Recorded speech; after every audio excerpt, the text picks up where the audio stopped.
Sabe o que está acontecendo com nossos filhos hoje aqui no Brasil? Não sei se eu posso concluir, já estou consciente disso, mas sabe o que está acontecendo com nossos filhos aqui no Brasil? Estão sendo bombardeados com informações evolucionistas, onde diz que nós somos descendentes do macaco, para ser mais simplista possível, que é muito mais complexa essa teoria. Estamos sendo bombardeados com uma mensagem de que nós não devemos ser preconceituosos, cada um tem a sua cultura familiar, cultura regional, e assim por diante, e portanto não importa. Justamente para amparar a ideia que está sendo preparada e já chegou nas escolas dos livros, já tem algumas escolas que estão trabalhando com isso. O conceito de família, o novo conceito de família, já chegou em algumas escolas. Então, antes de lá, a criança vai ter lá um livrinho e naquele livrinho está dizendo um novo conceito de família. Então, o novo conceito de família, qual é? O novo conceito de família não é mais tradicional, pai e mãe. Agora pode ser dois pais, agora pode ser duas mães, entendeu? E assim por diante. Deu para entender como é que vai acontecer? Aí você não percebe, porque está vindo para a igreja, cultua, adora, se emociona, chora, se alegra, recebe uma profecia, vamos embora, recebe um milagre, recebe uma unção. Não percebe que a sua casa está sendo bombardeada todo dia na escola. Para quem está fazendo faculdade, eu já tinha essa visão. E hoje, fazendo faculdade, isso só veio fortalecer. Para quem está fazendo faculdade, está terrível, terrível. As mensagens são extremamente discriminadoras, a questão da fé está sendo bombardeada, está sendo trabalhada a desconstrução da ideia da existência de Deus. Então, o que é Deus? Eles começam por aí. Então, todas as culturas têm um Deus, então você não pode fazer a fé do outro, para desfazer a fé cristã, ok? Então nós temos essa preocupação, a escola dominical vai fortalecer as suas convicções. E além de te ajudar em muitas áreas, vai te orientar em muitas áreas da sua vida. Oração, palavra, jejum, muitas perguntas que são feitas nesse sentido, isso vai ser ensinado no determinado tempo. Os livros da Bíblia que você não conhece, você vai tomar conhecimento. Até era só para você entender a importância da escola dominical. É lá, eu gostaria que você ficasse de pé.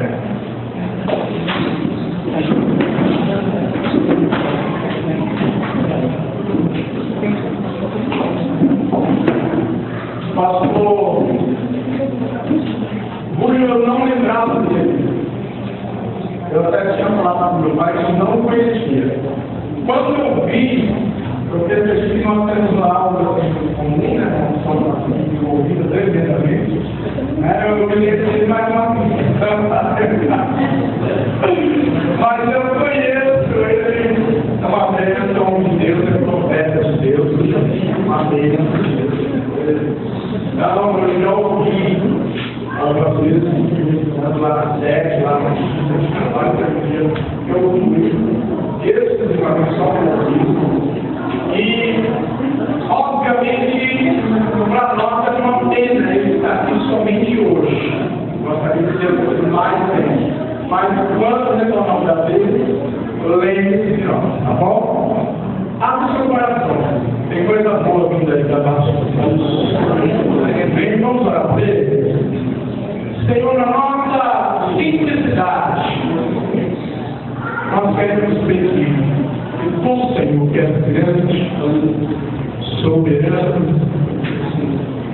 tu és um Deus tremendo, e que tu não foges também da simplicidade, pois em Cristo Jesus tu se identificaste conosco. Então nós queremos pedir nessa hora que tu abençoe, estenda a tua mão, que não seja a minha mão sobre ele, mas a tua mão. Abençoe a ele, a sua casa, a sua família. Ó Deus querido, nós te louvamos. Fico feliz de poder vê-lo. Não lembrava, Senhor, porque o contato foi muito pouco. mas o povo que eu ouvi, Senhor, uma bênção. Que nessa noite não seja diferente, que nessa noite também ele tenha a tua graça, unção para ministrar o teu povo. Aqui está o povo, Senhor, desejoso, necessitado de ouvir a tua palavra. Então, Senhor, ministra nessa noite em nossos corações, que a tua unção venha sobre nós. E nessa hora eu quero, Senhor, antes do teu filho ministrar, repreender todo espírito contrário. Eu quero repreender todo espírito contrário que se levanta nessa noite contra esse culto, contra a vida, toda perturbação, todo espírito demoníaco que veio acompanhando muitos, tentando afastá-los da graça, da unção, da própria presença, tentando até perturbar a ordem deste culto, tentando, Senhor, distrair, tentando afastar, Senhor, da tua presença. Eu quero repreender todo mal agora, na autoridade do nome de Jesus. Nós, Senhor, queremos clamar a tua presença neste lugar.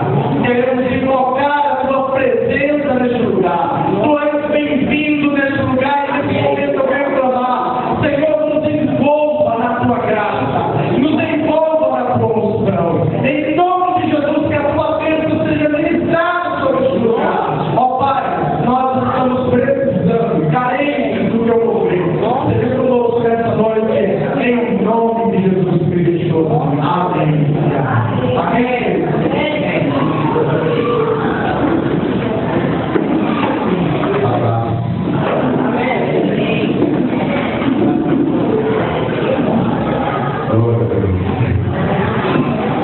Eu vou lembrar ao pastor, até que eu estive na porta do dele. E eu quero pastor comigo. Passou pouco tempo e para mim é uma alegria e uma vez que eu vou estar essa noite estamos fazendo um trabalho de vida, a gente na paz, há 5 anos. Mas os últimos 2 anos foi um trabalho muito mais glorioso e tivemos uma colheita de alma muito grande nos últimos 2 anos. E uma vez fazer o trabalho, eu falava com os pastores dias passados, e como começou tudo, falando de que havia uma possibilidade de fazer um trabalho da base aqui em Morosari, na Argentina, e deixamos tudo na mão do Senhor.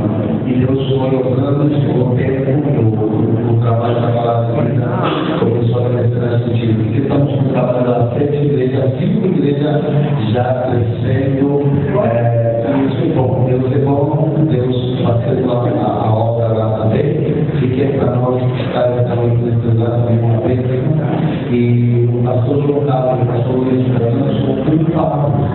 Eu disse por aqui, nós cheguei a mostrar uma fotografia da minha esposa, da minha filha, aí na praia, super lugar da chamada, né? Assim como vocês cada um são da sua chamada, não? Mas eu sofri um pouco pela chamada aí, mas também até a hora da vida. Assim que eu vou compartilhar um momento, uma palavra que Deus colocou no meu coração, não vai ser o que palavra, mas vai ser uma palavra que vai abençoar a tua vida, vai fazer uma obra muito grande no meu coração. E eu não sou desses pregadores, eu estive falando com o pastor aí, eu não sou desses pregadores que vou pintar bem para as pessoas, não sou desses pregadores que vou pagar a dívida, eu não sou desses pregadores que vou dar um carro, pagar, não nada disso. Somente tem uma palavra de Deus para te abençoar. Não sou desses que tem que andar aí massagando a alma para ir para não sou desses que andar com a alma, simplesmente tem uma palavra de Deus para te abençoar. Então, uma das coisas que eu falo, uma coisa muito sensível, mas muitas vezes não se participa muito dessa palavra. Então, uma das coisas que você e eu vamos fazer, abra seus braços, tenha aberto a frente e fala para o teu irmão, assim está com o meu coração. Aberto para o Espírito Santo. Fazer tudo o que ele quer fazer comigo. Fala para o teu filho que ele faça tudo o que ele quer. Em nome de Jesus.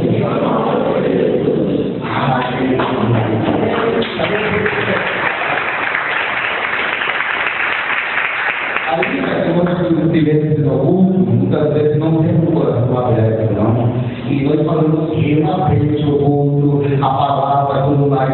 Quando nós abrimos o coração e falamos, Espírito Santo, passa toda a obra, não o meu desejo, então aí é onde o Espírito Santo faz uma obra gloriosa na nossa vida. Eu lembro uma vez lido, não sei se é a palavra correta, mas eu li uma vez, para compreender melhor. Quando eu estudava, porque já faz muito ano que eu deixei de estudar, porque eu me recebi já faz uns 10, 11 anos atrás, eu já fiz a carreira de faculdade e já não estudei mais. Então, comecei esse ano passado, 2013, para não ficar já a cabeça vazia, e então eu comecei uma carreira de advocacia. Por quê? Porque já fazia tanto tempo que eu não estudava nada, eu precisava botar algo na cabeça também. Então, como é tanto tempo, há uns 7 anos, fazer a advocacia, eu falei, eu vou fazer 5 anos. Então, eu comecei o trabalho e uma pastora minha falou, eu estou me arrependendo no ano que vem. Então, eu falei, não vou fazer 5 anos, vou fazer 4 anos. Então, você vai passar para mim todos os materiais e eu vou avançar a carreira muito mais rápida que qualquer um. Então, eu falei, não só vou acelerar a carreira, senão também eu vou acabar a carreira muito mais cedo. Por quê? Porque eu preciso botar minha cabeça em serviço novamente. Agora, enquanto eu estava lendo uma vez, uma história que envolveu meu coração. Uma menina falou para o pai, quando que eu cheguei por horas do seu trabalho? Ele falou, a hora do meu trabalho são $20. $20, eu tenho $12. Também ela conseguiu, meu pai não sabia porque ela queria os $20. E ela falou, eu só $12. E ela conseguiu $1 aqui, $1 lá. Quando chegou os $20, ela chegou e falou, pai, eu já tenho $20. Agora eu quero que você me dê 1 hora do teu tempo para ficar comigo. E quando eu li essa história voltou para mexer com o meu coração. Por quê? Porque uma das coisas que quando eu tinha 30 anos, eu venho nascer no Evangelho. Minha mãe já era crente quando nós nascemos. E nós nascemos no Evangelho, mas o que aconteceu? Aos 3 anos, meu pai foi embora. Meu pai desistiu do casamento. Meu pai não queria estar mais em casa. Então o pai decidiu andar com os amigos, pela rua, e ele não quis ficar mais em casa. Então chegou o tempo de ir para a escola e eu falava, mãe, cadê o pai? Que o pai está de viagem, filho. E quando eu já tinha 5 anos, mãe, cadê o pai? O pai está de viagem, filho. 6 anos, mãe, cadê o pai? Ele está de viagem, filho. 7 anos, mãe, cadê o pai? Ele está de viagem. E quando eu já tinha 8 anos, eu queria como um companheiro de escola, chegava o seu pai e a sua mãe no colégio. Então eu falei para ele, que bênção, é teu pai e a mãe. Eu gostaria de ter uma família como você tem. Ele falou assim, se fosse por mim, eu não dou meu pai e minha mãe. Porque não é o que parece, não é o que está se vendo. Meu pai nunca está em casa. Meu pai, o único momento que ele está comigo é quando ele está no meu colégio. E a minha mãe fala assim para ela, eu sou pobre. Imagina que eu era um moço de 8 anos. Eu fiquei triste. Fui para a casa da vovó, a mãe do meu pai, e falei, vovó, cadê o meu pai? A mãe falou, todos os anos ela fala, meu pai está de viagem. Cadê meu pai? Vovó, ela sorriu e falou, filho, vai cuidar de você muito pequenininho, não vai acontecer. Mas o meu pai foi embora, ele nunca mais vai voltar. Imagina que esse menino de 8 anos, o coração dele quebrou. Eu pensei a morte do meu pai. Eu falei assim para minha avó, eu chego nele, eu não sou toda a pastora, eu vou matar ele. Eu voltei para a igreja, domingo cedo, quando eu fui para a igreja, escutei o pastor falando de paz espiritual, sabe o que eu fiz? Apedrei a igreja, peguei pedra, apedrejava a igreja. E o pastor falou, Júlio, por que você apedreja a igreja? Eu falei, pastor, porque você está dentro da igreja. Ele falou, não, o problema é comigo, porque você está falando de paz espiritual e eu não tenho paz.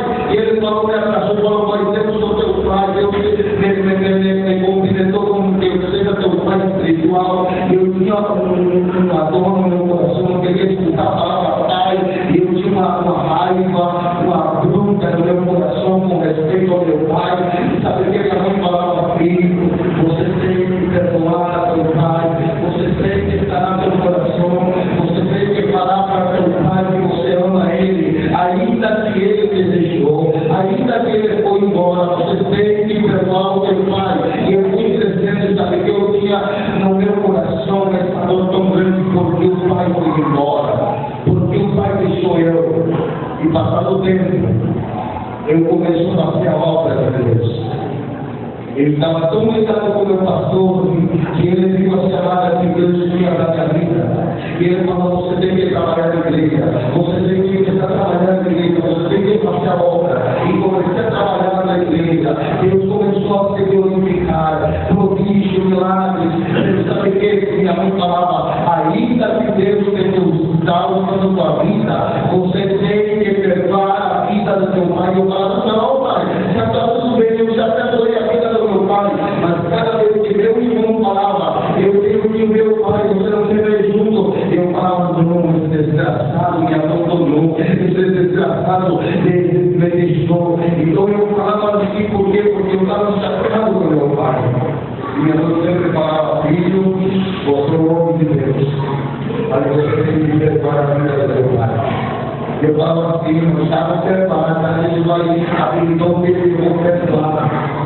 E um dia Deus falou para mim: se você não perdoar, o diabo vai quebrar a sua vida.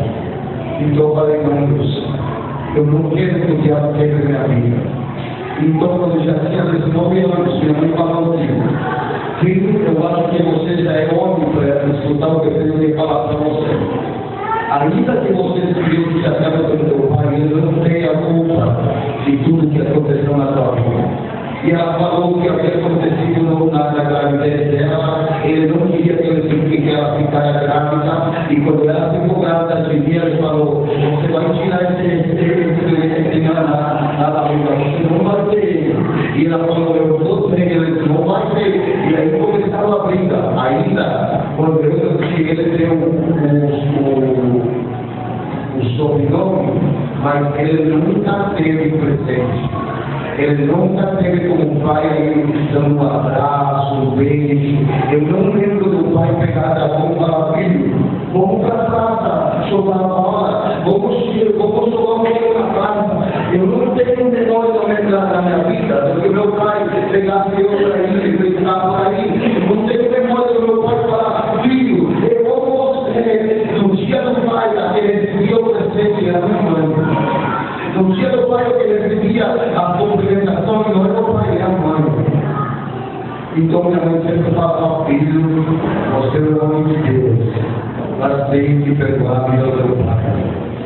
Então, quando ela contou isso para mim, isso não trouxe mais dor sobre meu coração.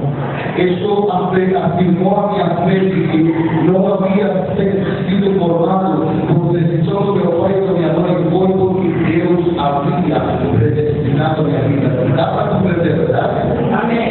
Então, uma das coisas que Deus falou nos últimos anos para a nossa vida, particularmente com minha esposa, é que nós trabalhemos na igreja, o casamento, a família, as mensagens são fortemente aqui para a família. Uma das direções que temos fortemente na família, porque o que o pastor falava é normal hoje ver que João se beija com Pedro e que Maria com Marta, é normal. Então eu falei para minha filha, eu falo lá na igreja: ainda que tiver proibido falar, nós vamos seguir amparados na palavra de Deus. A palavra de Deus fala que ele tornou o homem e a mulher a imagem de semelhança. Não fala outra coisa, não fala de 4 sexos, fala só de 2. Alô? E aí está que muitas vezes procuraram falar assim: chegou um pregador e falou para mim: você não pode falar em primeiro do que você está falando, porque eu sou filho que estou no inferno. Você tem a enfermidade da homossexualidade. Eu falei: não estou no inferno, ele não tem nenhuma enfermidade. O problema é que a mente dele está endemoniada na casa. Ele falou assim: você fica falando assim, eu vou mandar matar você. E eu falei: eu primeiro tenho vinda, ele mandou procurar por tudo de lado. Até que um dia eu cheguei lá no gabinete dele. Cheguei no escritório dele e sentei lá. Falei, você anda procurando eu? Aqui estou eu. E ele falou, você não pode falar assim. Eu falei, eu tenho preocupação porque minha filha chega da escola e fala, Padre, explica para mim, por que quando você chegou na igreja está em cima do dois? Alô? Então, uma das coisas, eu não tinha um padre para me ensinar. A minha filha tem um pai para cuidar com ela. Um pai que vai defender a vida dela. Um pai que vai deixar todas as batalhas que houver para que a vida dela possa abençoar. Eu posso que você não tenha um pai que defender a sua vida, um pai que cuidar de você. Em vez de ter um pai que cuidar de você, foi um pai que deixou você em mão daquele que abusou de você. Em vez de ter um pai que tinha que cuidar de você, foi um pai que deixou em mão daquele que deu uma surra em você. E você ficou com o coração amarrado, com o coração triste, falando, o dia que eu apresentei a grande, eu não vou falar para meu pai, não vou falar para minha mãe. Imagina uma coisa. Um tio meu falava assim, na província onde nós morávamos, o meu tio falava, 12 horas fora do almoço, mas se ele não chegava, ninguém podia sentar na mesa. Então o que aconteceu? Eu sempre ia para a casa do meu tio e passava o dia lá com ele, ia para o sítio dele e vinha lá. Um dia eu cheguei e tinha uma fome, que assim a comida estava comendo as grossas. Mas a fome que eu tinha. E falei para a tia, eu quero comer, não pode comer. Até que o tio não chegar, ninguém senta na mesa. Então falei assim, na casa da minha mãe, eu vou ao meio que eu não vou 2, 3 horas da tarde. Se ele vir a hora que ele vir, eu não vou esperar, eu não vou ter aqui já. E ela falou, mas ele vai ficar cantando com você, ele vai te dar uma surra, ele não vai dar uma surra nada porque eu não sou filho dele. Sentei comigo e chegou o tio. Você não pode sentar até eu chegar, por quê? Se você olha 2 horas da tarde, você não quer estar comendo com você, seu filho chega em ponto de fome, você querendo que ele se sente você ainda. Eu falei para ele, nunca vai ter uma capa tão de mundo. Por que não te paga? Não tinha que ser na casa do Senhor. Porque ele está fazendo passar fome. Não pode ser assim. Ele é um mundo machista, mas ele não seja justiça, mas é bom. Porque ele não chegar ninguém vai sentar na mesa. Eu comia, ele eu fazia bagunça. Por quê? Porque eu era sobrinho, não era filho dele. Mas passado o tempo, hoje eu sou pastor dele. Tudo aqui. Passado o tempo, quando ele chegou na igreja, ele não queria estar sentado com Deus. Falando assim, ô meu sobrinho, eu sei que você é um homem de Deus. E eu estava, chegou meu tempo, dá uma porrada em você, né? Então eu falei, tio, o que está acontecendo? Ele falou, eu estou com uma dor muito grande no meu coração. E qual o problema, tio? Basta que chegou o dia do meu aniversário, meus filhos não vêm me cumprimentar. Já faz 3 anos que nenhum dos meus filhos vem me cumprimentar. Minha filha tem uma quadra na minha casa, ela não vem me cumprimentar. Meu filho 5 quadras e ele todo dia para ir para o trabalho, eu deixei cruzar por frente da minha casa e ele não para me cumprimentar. Então eu estou chateado com eles têm que vir para me cumprimentar. Eles nunca chegam para me cumprimentar, nem no aniversário, nem no dia do pai. Então nenhum dia eles chegam para me cumprimentar. Eu falei, tio, se eu fosse seu filho, também ia passar o mesmo. Imagina, toda vez que tem eles como filho debaixo do pai, o pai fazia passar fome, dava surra nele, se ele estava fazendo bagunça, dava outra surra nele. Imagina que eu falei isso para ele, eu vim falar com você porque você é um homem de Deus. Não é que você vem falando dessa maneira comigo. Eu falei, como é que você quer que eu fale? Que você passou por toda a vida com ele. Você nunca chegou de trabalho ver